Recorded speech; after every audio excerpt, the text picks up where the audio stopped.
Итак, начнем с того, что я устроился на работу. На очень серьезную должность. И решил отметить это дело со своими родственниками. Конечно же, кроме поздравлений, от них же и посыпались просьбы. Енді біз туысқанбыз ғой. Армашқа өзіңнің бауырың, сен көмектеспегенде кім көмектеседі?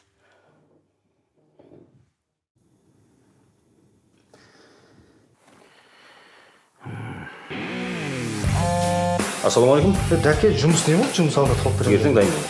Шықта бара тауып берсең, сен өзің әпшет ет.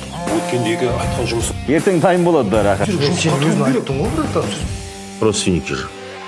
Как им можно отказать? Мен маған келіп қол қоям. Уайымдамаңыздар енді, болады. Что там по поводу работы?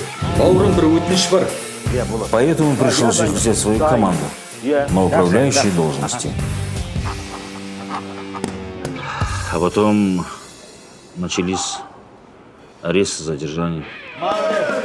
После того, как я устроил своих родственников на работу, они начали брать взятки.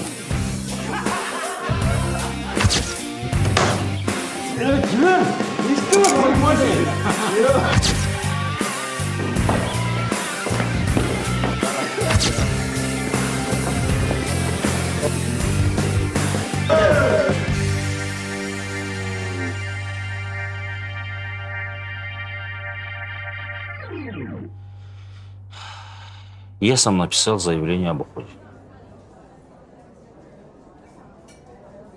Так все-таки почему вы решили подать в отставку? Я столько лет прослужил государству. Но так и не научился говорить «нет».